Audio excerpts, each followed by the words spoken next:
the same mission that we have for our core product, which is how can we build pathways for founders who have the talent and drive but are under-resourced.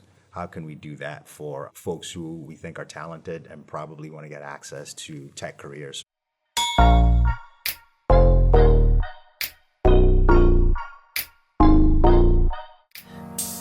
Welcome to Partner Path, a podcast that unpacks the venture capital and growth equity ecosystem from a junior perspective. Young entrepreneurs and investors have already had a massive impact on the industry, having started unicorns and launched billion-dollar funds.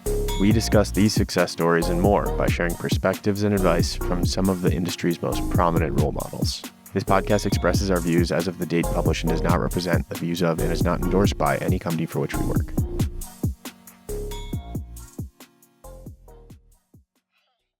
Before we get to the episode, Laura and I are excited to announce a partnership with Overlap. Fresh out of Y Combinator's summer batch, Overlap is an AI-driven app that uses large language models to curate the best moments from podcast episodes. Imagine having a smart assistant who reads through every podcast transcript, finds the best parts or parts most relevant to your search, and strings them together to form a new, curated stream of content. That is what Overlap does. I personally use Overlap to explore content on future podcast guests and highly recommend it as another diligence tool for investors. Check out Overlap on the App Store today. Today we are chatting with Kofi Ampadu, head of TXO at a16z. Kofi started his career in CPG and consulting before working on 2 startups. Now Kofi started a pre-seed CPG fund and is leading the Talent times Opportunity initiative at a16z. Welcome, Kofi. Thank you. Thank you for having me on. Okay, so you have a very impressive background. You were born in Ghana, and then you went to RIT and Carnegie Mellon for your undergrad and MBA degrees. We would love to maybe just start on what makes Kofi who Kofi is today. I would say family. I've been really, really lucky. I was actually reflecting back. I was catching up with an old friend, and we were just talking about like our different trajectories. And one common denominator I always come back to is I was really, really lucky with my upbringing. You mentioned I was born in Ghana. I was in Ghana until I was 10, then moved to the States. I didn't move to the States by myself. It's not like I ran away from home. But my parents were living in the States, I think 2 or 3 years prior. And then my sisters, I have 2 sisters, we ended up moving over. And the reason I said been really lucky with family was we weren't necessarily well off in Ghana. We actually were far from well off, but I never felt it. My parents moved here to give us a better life. And then they moved us over. And one of the things that's just kind of been a common thread is I can always count on my family. Where when I decided, so after moved here, I grew up in Westchester County, Mount Vernon, New York, and went to college in upstate New York. And every time I decided I wanted to stop what I was doing to do something else, I would call my family and they never second guessed me. They always put like faith and trust in me that I was always gonna like make the right decisions, right? And I think knowing that they gave me the skills and tools I needed, it made life a lot easier for me. I always know I can count on them. So that's always been like the common thread for me. And I always say no one's coming to save you. So I try to do everything on my own. And now having to learn that working in a team structure is really important. But this is all like the foundation of all of this is just based on my upbringing. What did you see from your parents, your siblings that you try to mimic now? With my dad is more entrepreneurial. Everyone else in my family is risk averse.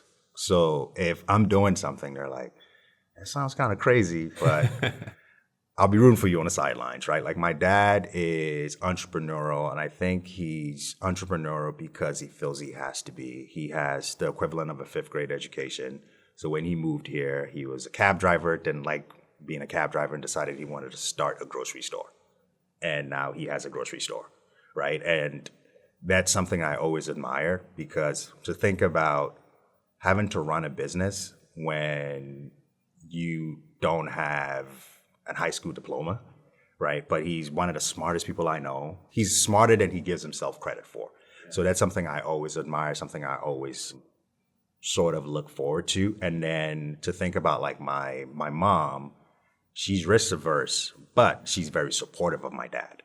So that's something I always look for in folks that I surround myself with, where I don't necessarily need to surround myself with people who are founders, but I want to surround myself with people who are not going to second guess the decisions that I'm making and kind of just pat you on the back and say, well, it sounds crazy, but if anyone can do it, you can do it. Yeah. Or ask the right questions Exactly. to push you towards Yep. hopefully the right direction.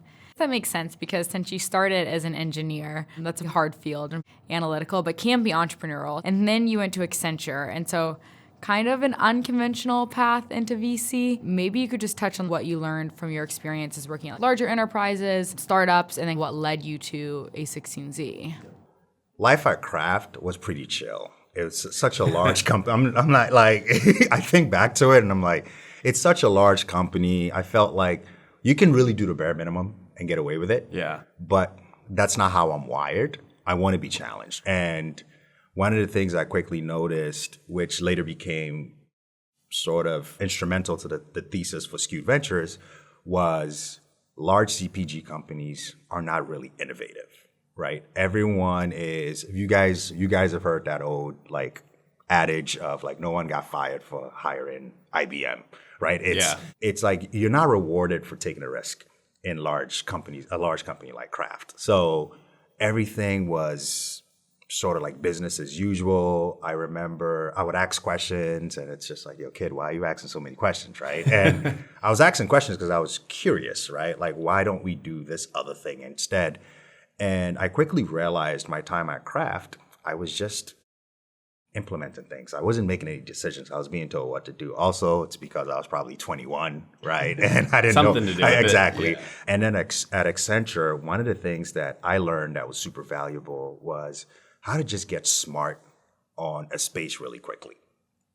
As a consultant, typically you go into a client site and they're looking at you as you are the expert, right?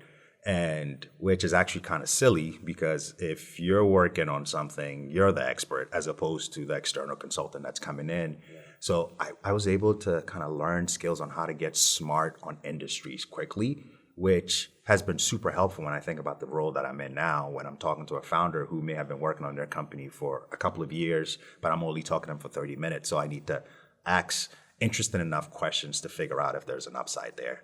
So H2 Melon was a health and wellness beverage company that I started with a co-founder around 2014. And this was a time period where you can charge like $10 for a 12-ounce bottle of juice. So it was still paying that. Yeah, oh man. Well, no, I'm paying probably 50. You're keeping the industry alive. So around that time, there was a product called Blueprint Cleanse, where it was direct to consumer. People would buy 12 bottles. It was subscription based.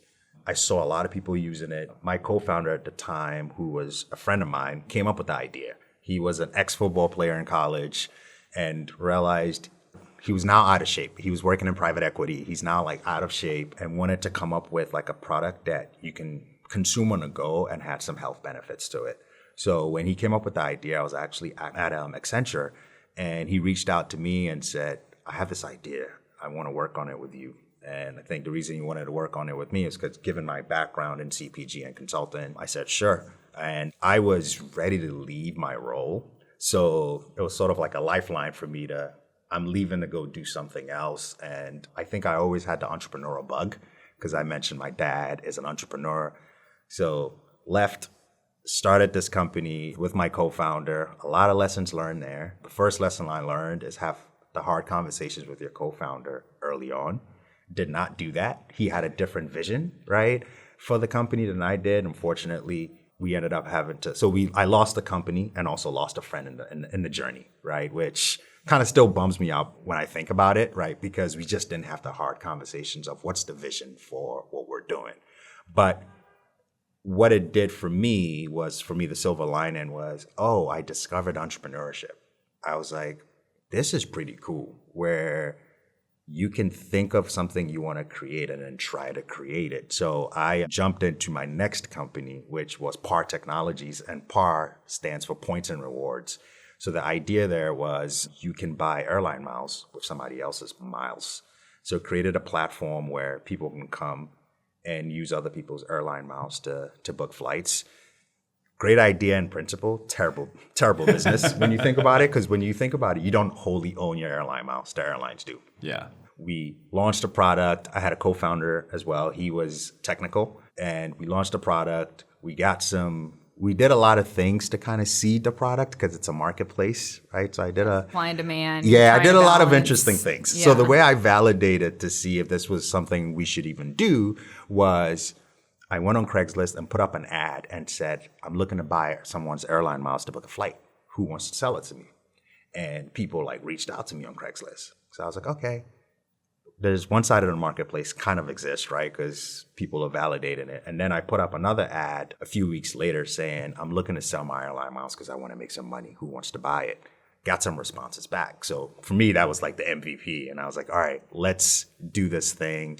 Found friends who had a ton of airline miles, kind of seeded the marketplace. And then people started signing up, but quickly kind of realized that since the asset was one that people don't understand, the people who have miles overvalue the miles, and the people who want to buy miles undervalue the miles, right? So you can't really get that perfect liquidity to happen. For both startups, we raised a little bit of money. For the CPG startup, it was more for friends, for par, some angel investors, but things didn't work out ultimately at the end. But I still had the entrepreneurial bug, and I just said, okay, I need to figure out a way to stay within this ecosystem, and I've managed to do that thus far. Yeah. You then went on to start SKU'd Ventures, which invested behind CPG brands. You've spoken about SKU'd and the strategy and some of your experiences. So I'd love to maybe just touch on at a high level your thought on the opportunity, the venture opportunity that exists in the CPG market.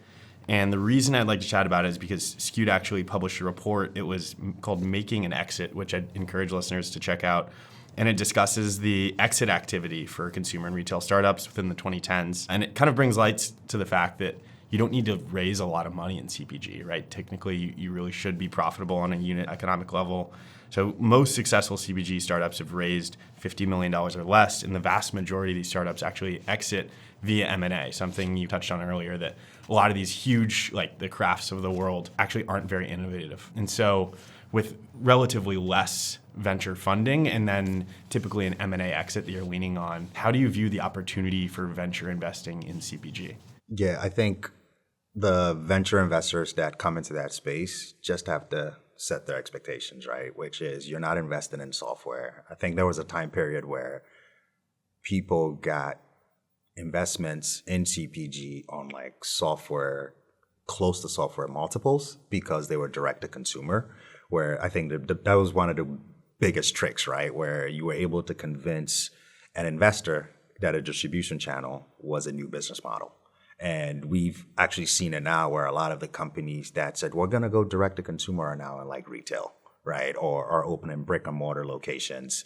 So when I think about CPG, I think about CPG as being something that is somewhat capital intensive, but the capital intensiveness of it isn't because you need to raise venture capital. It's because you need working capital, right? So to tell my own story, when we were in retail, it would take us a while to get paid, right? Because all of these retailers have their payment terms, and you also have to think about it. We are a much smaller player.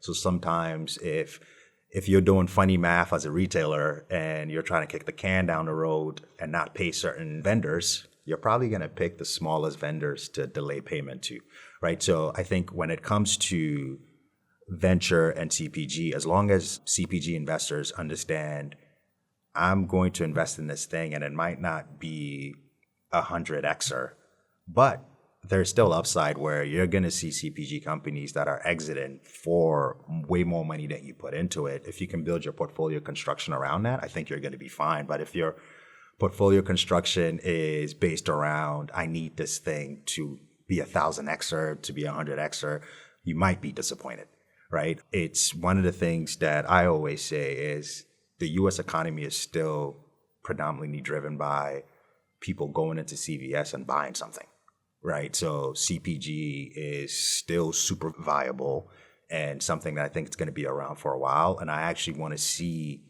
more funding in the space, Like I have through SKU'd and through some of the work that we've done at TXO, like we've seen CPG founders that have companies that are like selling products to consumers. So there's indication that there's demand, right? Now there's been a funding crunch where they can't get the funding that they need because I think a lot of investors have retreated from investing in CPG, where there's now a gap where the gap is you need to be able to try to bridge that gap to get to private equity. And some companies don't make it to that point, right? Where you can have a product that you're making top line close to 25 million and you're struggling to raise your next round of funding. Yeah. Just because investors are saying, yeah, I don't think this is going to make me a return. But if we get a new class of investors in the space that understand that from a portfolio construction standpoint, you can build enough of a portfolio where as you're getting 20x, 30x from these companies, you can return a fund. I think investors are going to be able to make a lot of money doing that. Yeah, that's interesting. Resetting the portfolio construction kind of bar and expectations definitely plays an important role. Now, a quick word from our sponsor. Laura and I are thrilled to announce a partnership with Grata, an intuitive deal sourcing and diligence platform. Keep missing out on private market deals? Ditch the Rolodex and get Grata. Grata's AI-powered platform provides accurate data, deep insights, and time-saving workflows that help get more deals done. And it's trusted by over 500 firms and 3,000 deal makers, including myself. I've personally used Grata in both my deal sourcing and diligence workflows and would recommend their tool to any investor across private equity, growth equity, corp dev, or investment banking. We've negotiated a special offer for our audience. Mention PartnerPath to the Grata team during sign-up, and you'll get free executive seats for your partners and MDs included in your subscription. Now, back to the episode. Do you think that the trend of these larger conglomerates like Kraft or Procter & Gamble being slow-moving, do you think that's ephemeral, or do you think that's something that will be lasting, given venture firms? Obviously, there's typically a long period to return. You need to have some visibility into the future kind of market. Do you think that's something that's short-lasting, or do you think that's something that's inherent to these massive businesses? I think it's long-lasting. So if you think about some of the largest CPG players in the space, they've been selling the same product for like 40 years, 50 years, right? Some even close to 100 years. And it's oftentimes, and I have firsthand knowledge just because I sat in some of these rooms where oftentimes the innovation is let's change like the label or let's add like something else to, right? There is innovation, and some of the times the innovation in CPG might not be product based, it's packaging based, right? Where let's make the packaging something that is more user friendly. That's great, right? But from a product standpoint, there oftentimes tends to be a lack of innovation, and I think that's because you have a lot of these companies where the products that are driving top line are these archaic products, right? So don't upset the apple cart, right? Yeah. Where you have, so the fact that, and I think in one of my reports, actually it wasn't a report, it was a blog post I wrote like a while back. I looked at CPG companies, like salaries in different CPG companies. And the conclusion that I drew was people who work in brand marketing in CPG companies make more money than people who work in R&D. So imagine if Apple, Meta, and all of these tech companies, if the people who were marketing the product made more than the people who were building the products, who are engineers, right? It kind of shows you where your priorities are, right? Like you're trying to figure out how can we continue to put like lipstick on a pig and sell it, Yeah. as opposed to how can we actually make like innovative products. So that's beneficial to upstart brands, because as you think about how can you be innovative, the big guys aren't thinking about that, right? So it gives you a lot more air cover to experiment with things till you get to a point where I think the watermark for CPG is around like you get to a point where you're like $50 million and then you're excited enough because if a CPG company buys you, they can actually leverage their supply chain. Like you'll be the smallest brand they have, but at least they can acquire you because they can leverage their supply chain. So I think a short answer to your question is it's long lasting. There's still, in my opinion, I think there's still opportunity in the space. Now it's how you attack that opportunity to get to a point where M&A is something that's appealing from an exit standpoint. Because if you raise a ton of money, you become highly valued, and then it becomes really hard for anyone to try to buy you to bring you in-house. Right. And now you've since moved on from SKU'd to the Talent and Opportunities Fund at Andreessen Horowitz, which is a popular, well-known venture capital firm. Andreessen, I'm sure you get exposure to, obviously, some of the most fascinating emerging applications of AI. So before we jump into TXO, I'd love to get your thoughts. Obviously, there are a lot of AI applications in the marketing and other CPG-related verticals. How do you think that AI could potentially impact either the venture opportunity or just the CPG industry at large? I think, obviously, AI, we all agree it's like a paradigm shift, right? Where it's supposed to make things easier. And I think one of those things it's going to positively impact CPG. Where I think about CPG, I have a framework for when I see a CPG company, how I decide to assess it. And it's three things. I look at product quality, marketing efficiency, and distribution, right? So do you make something that people want? Are you able to let people know about that thing? And are you where the thing needs to be when that person needs to grab it? Now, if you have AI integrated into that, it makes it easier because with AI, it can help with product development, right? Which directly informs product quality. It can help with marketing efficiency, where think about all the places where people are doing like social listening, talking about your product. Imagine being able to grab all that data, quickly analyze it, and say, okay, we don't ever need to put up Subway ads, right? We need to do something else because that's how we can get in front of the consumer. And then when I think about distribution in CPG, there are mainly two types of distribution, right? Offline and online. And being able to like integrate AI, it helps you mostly with the online distribution aspect. Okay, what's working well, right? And then having all of that work together, I think truly optimizes what a CPG company can do. So short answer to your question, I actually think it's gonna be beneficial to the space. Yeah. And back to the question you asked me around the incumbents, maybe it's gonna allow them to do a lot more innovation, right? Because AI, as we all know, is also expensive. So the ones that can actually put dollars into optimizing their operations via AI are going to have a leg up on others. So who knows? Yeah. Quick question related to the distribution side. And I'm not an early stage CPG investor, just to clarify, but you're constantly seeing the next poppy come out, the next lipstick, the next, honestly, just like product across different types of SKUs. Do you think some level of virality is required to launch a new CPG product? And I'll define virality as meaning you have a large reach. So maybe you have a following on social media. Maybe you have connectivity to wholesalers or to different distribution channels, some wedge to basically get you off the ground to sort out from the noise, because you had the shift towards clean beauty. And a lot of those companies did well and are still doing well. But if I see another clean beauty foundation, I'm not sure if I'm going to buy it. Yeah, a lot of this stuff sometimes it just quickly becomes table stakes, right? And going viral, I don't think is something you can plan for, right? So since it's not something you can plan for, you can't really work it into the equation. I mentioned those three things that I like to see, which are product quality, marketing efficiency, and distribution.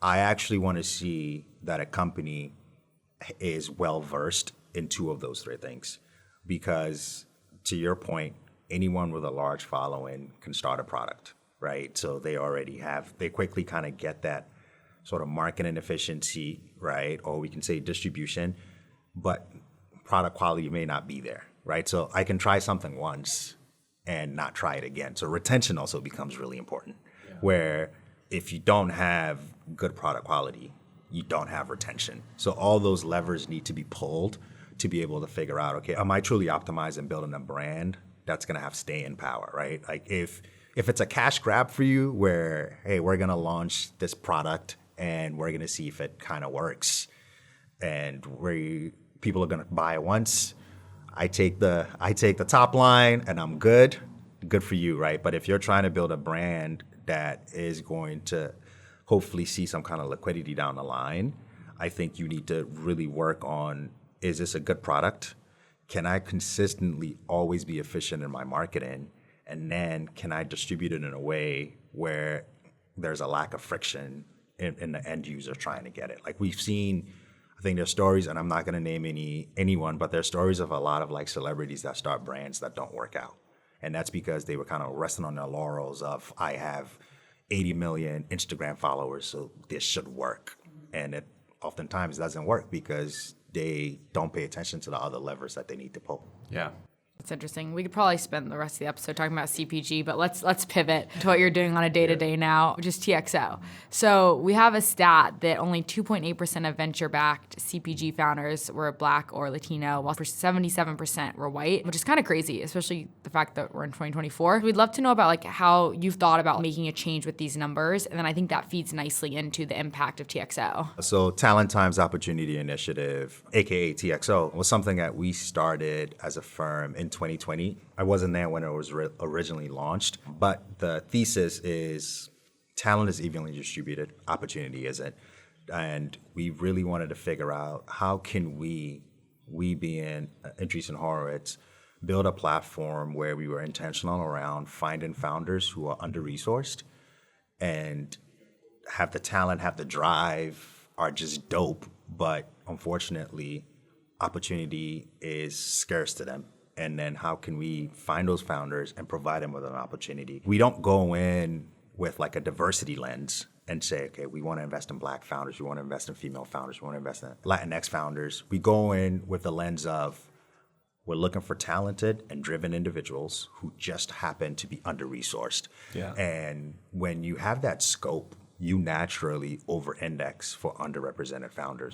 So we've been around since 2020. We've invested in 56 companies. We're cohort style, so we're an accelerator program. We invest in founders, and then we put them through a 16-week hybrid accelerator program. Those 56 companies, 91% of them are led by an underrepresented founder, right? And that was something that we knew based on the thesis we were probably going to capture, right? But that's not what we lead with. At the end of the day, my focus has always been, even with the work I do with SKU'd, the work I'm doing now is I want to find amazing founders, give them the capital and resource they need and have them do their thing, and then try to figure out how we can be accretive to the journey and be value add. And so far, it's been working with TXO. So we've gone through 7 cohorts. We do two cohorts a year, one in the spring and one in the fall, 16 weeks.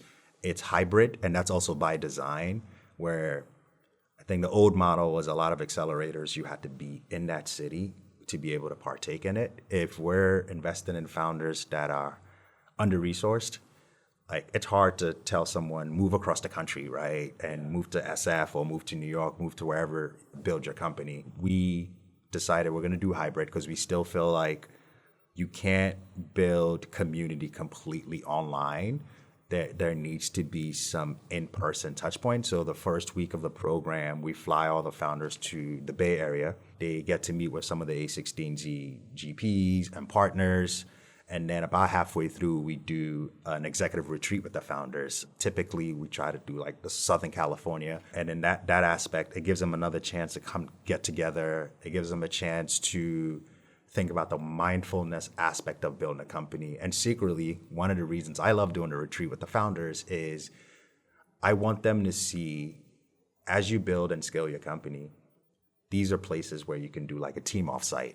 These are some of the things you need to start thinking about. And then last week of the program, we do a demo day. This is similar to any demo day that an accelerator would do. What we do is we actually move it around the country. We've since decided we want to stick with LA and New York, and that's during Tech Week. So our firm hosts LA Tech Week, SF Tech Week, and New York Tech Week. And we found that New York Tech Week and LA Tech Week are good hubs for us to do the demo day and have enough investors in town to see these founders tell their story and share the progress that they've made so far. Right. That's fascinating. So you kind of spoke about the thesis. I'd love to hear more about how it's played out, and then any lessons learned, especially relative to your experience doing CPG, seed investing at SKU'd. Yep. Thesis has, overarching thesis still stays the same, which is you're talented, but we think you haven't had an opportunity. We want to give you an opportunity. When it comes to sector focused, that's kind of shifted gradually a bit. So initially we over-indexed for CPG companies. And what we realized, so we over-indexed with CPG companies, and after you go through the program, so we initially invest in each company. Our terms now are $175,000 for 7%. After you go through the program, we're trying to make investor introductions and help you raise additional capital. What we saw when it came to CPG was we have CPG companies that, in my opinion, are doing well, right? Should be able to raise money. But investors, I mentioned investors have sort of retreated and they're not necessarily putting dollars into CPG companies. So as someone who's been a founder before, I spoke to the team and said, maybe there's an opportunity here where we dial down on the CPG investments and just focus on the ones that we already have in the portfolio to make sure we get them all the resources they need, as opposed to bringing in new CPG companies to compete for the already scarce resource of trying to help them raise more money, right? Because at the end of the day, the gymnastics that we have to do is I'm looking at you as a founder and saying, take our terms, and we will help give you an opportunity and give you the resources you need. And one of the biggest resources that I think you guys will both agree with when you talk to founders, like, what do you need? They're gonna say money, right? So if I'm unable to get you money, or my team's unable to get you what we think you need, we're gonna say, okay, this category or this sector may not be working well for us from a program standpoint. So what else can we then focus on? So we're still focused on supporting our CPG startups that we have in a portfolio. We're just not making any net new ones. What we have done is evolved the thesis to invest in the companies that are at the intersection of culture and lifestyle. And so what that means is we love any software-based companies that are in art, fashion, music, food, and then recreation, so like sports or hobbies. And the reason we landed on this is we think those are spaces where if you have some kind of cultural insight, it gives you a real leg up. And we've seen it play out really well with investments that we've made so far, where folks have this lived experience that they're using as the impetus for what they're building, and then the connections and introductions that we're able to do works really well. Because what TXO has, where I think other similar programs don't have, is we have the a16z network. So being able to open up that aperture, make key introductions for founders is a game changer, and something that we're looking forward to keep doing. Yeah. And I think it'd be interesting to touch on the structure of TXO. It's structured as a donor-advised fund, which allows the donor to develop a philanthropic vision and also has tax implications. I'd love to hear more about why it's structured as a donor-advised fund and kind of the vision behind the advisor, obviously. So from a workforce development standpoint, what we've done is we launched a grant program, and it's focused on how can we grant nonprofits that are accelerating career pathways into technology for non-traditional candidates, right? Yeah. So the same mission that we have for our core product, which is how can we build pathways for founders who have the talent and drive but are under-resourced? How can we do that for folks who we think are talented and probably want to get access to tech careers? So we announced our 2024 grantees actually this week. Wow. Right. So super excited about it. Yeah, that's awesome. Is there anything that's surprised you so far? I mean, it's still early days. It's 4 years into a fund essentially. And as we know, companies' growth can take a while. But I guess, is there anything that surprised you since starting? Yeah. So I think a lot of times you read those stats around how much funding goes into certain underrepresented groups. it's really interesting when you see it up close, meaning I've met a lot of founders, I've come across a lot of founders that are doing so much with less. And I sometimes think to myself, man, if this person was able to raise a significant amount of money, they would absolutely crush it, right? So that's something that's like really been surprising to me, in the fact that oftentimes you're sort of like reading these things, but to see it up close is just something that just surprises me. And the level of resilience, right? And it's funny, it shouldn't surprise me because I consider myself resilient when I went through the founding process, the company building journey, where I think I was talking to a founder and I asked them how much runway they had. And it was just like, I have as much as I need till I raise money. Meaning, I'm going to do whatever I need to do to ensure that I get to a point where I can raise the additional funding that I need, right? So kind of getting to see that up close is, one, it's encouraging, right? Because I think given the work that the TXO team is doing and we're doing at the firm, we're hoping that it's catalytic and we're going to see a lot more people doing similar work. And I think if it's all hands on deck, we're going to get to a point where hopefully there's parity and everyone is able to raise capital based on their merits. And we get a truly fledgling like startup ecosystem where we see a lot more innovation, because I think there's still probably untapped innovation if funding is not going to everyone that's trying to build a company. Right. Yeah. I'd love to hear maybe a little bit more about your effort and Andreessen's effort in building an ecosystem and a network to support the founders, and maybe how building that network and resources might vary from a traditional venture fund that's not skewing towards underrepresented or under-networked folks. Yeah, so I think Exhibit A, the work that we're doing with TXO, becomes like something that I always tout, which is, one, it's unique, it's different, where we don't go in saying we're looking for underrepresented founders, right? We go in saying we're looking for amazing founders who have been undiscovered, right? And let's discover them. And we want to be sure that we're setting a good example for the ecosystem, where folks can see the work that we're doing and say, okay, I think there's money to be made there, right? I think there's returns. I think there's alpha to be made in finding founders who are extremely talented. So one of the things that we've started doing, especially as a team, is knowing that we want to go outside the Silicon Valley bubble. We're super intentional around where we try to engage, right? So we're going to places like New Orleans, going to places like Detroit, places where I think the ecosystem hasn't been fully formed, right? And doing like reverse pitches, telling them about what we have to offer, right? Because at the end of the day, I think we still need to sell ourselves to some of these founders. The reason is they may not know about venture capital, right? They may not know about the fact that this landscape exists.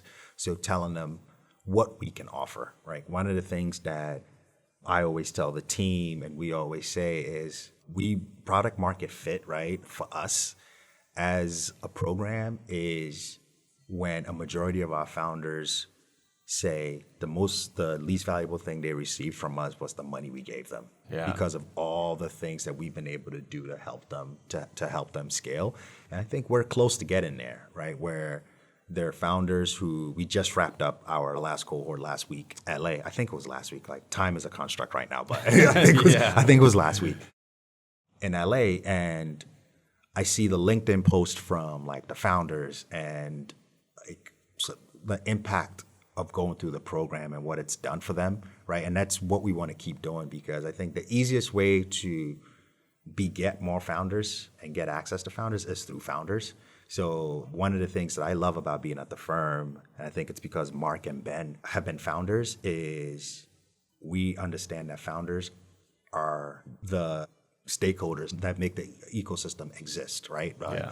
And so we treat founders with a lot of respect, right? It's not this weird power dynamic of the investor, you're the founder, I know everything, right? Like, I am excited that you've decided to allow us to play a small part in your entrepreneurial journey, right? And this is something we tell every founder we invest in, like, thank you for allowing us to play a small part in your entrepreneurial journey, because it's a long journey, and we also understand this is you're just in the first chapter of that journey, and we hope to be along that journey for a while, right? But just thank you for having us be a small part of that journey. Yeah, no, it's fascinating. And that was actually going to be one of my questions, is that obviously you're empowering people with the talent and the drive and the ideas, but might lack the network or resources to execute on it.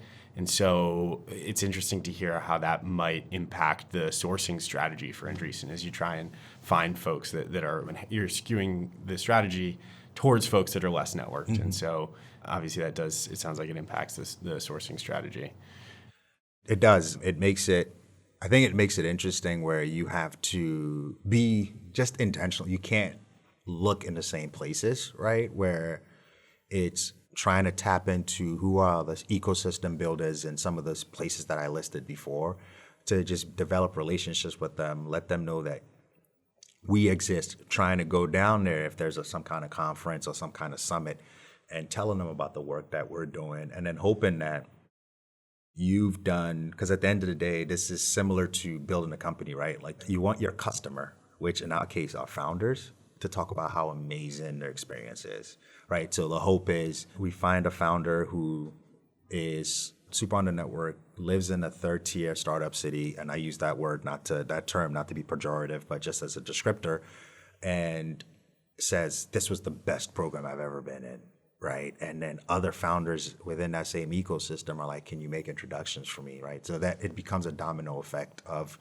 making sure that from a first principles thinking, our focus is, once we invest in a founder, how can we help you, right? Like, look, we got to make sure, like, the team is obsessed with trying to figure out, like, have we been helpful to this founder, right? Because at the end of the day, we never want to have a bad NPS score, right? Like, it's like, no one does. Yeah, CPG brand, right? Like, we want to have a high NPS score, and like, the only way we can ensure we have a high NPS score is just be obsessed in figuring out, like, how helpful have we been to our founders. Well, it's been great. I wish we could keep going, but I know we're almost at the hour. So do you want to do a quick fire round? Let's do it. Okay. What is your favorite CPG product outside of the portfolio? Oh, I was going to say every CPG company I've invested in. So this is not a brand, but from a product standpoint, I travel a lot, and I just started taking melatonin to adjust for, like, the time difference. And it's done wonders, where I've been able to, I know there like research around, is it good for you? Is it bad for you? It's good for me. That's all that matters. Yeah. Yeah. What's a person that you admire? I'll pick two people, my parents. And my dad, I think I touched on it a little bit. He's an entrepreneur. A lot of people said, no, don't do what you're doing. And he had such high conviction, and just seeing what he's been able to build with limited formal education, super, super impressive. And then my mom, it's high integrity. My dad also has high integrity. But my mom, just like super high integrity. One of the things, something that she's doing this year that I think is super cool, is she's a nurse, and I think she's about a year or two away from retirement. And she's actually going back to school to get her bachelor's. And I asked her, I was like, why are you going back to school? Like, no one likes school. Like, I know I don't. She's like, well, I always wanted to go, so I'm just doing it for myself. And I'm just like, that is amazing. Yeah. Right? So two people I always look up to. Definitely. What's a piece of advice for potential founders? Optimize for customers and not investors. I see a lot of founders are obsessed with trying to build a company that is investable, as opposed to just trying to build a company where people love the product or service and will use it. Because in turn, what I always tell founders is there are two ways to get money as a company. You either raise it or you sell something that people want. The latter is actually probably a lot more easier, because if you can't sell something people want, that means you're probably not solving a big enough problem, and you should just move on, right? But a lot of founders, I think, are always optimizing for how much money can I raise? And that's just because I think from an ecosystem standpoint, it's the thing that we're using to keep score, and it sounds sexy, right? But I think focus on like building something people love. So if I had to give anyone advice starting a company right now, is actually solve a problem that folks are gonna pay for the solution to. Yeah. Great. Well, Kofi, thanks so much for coming on and joining the podcast. We really enjoyed the conversation. No, thanks for having me. Have me back anytime you want.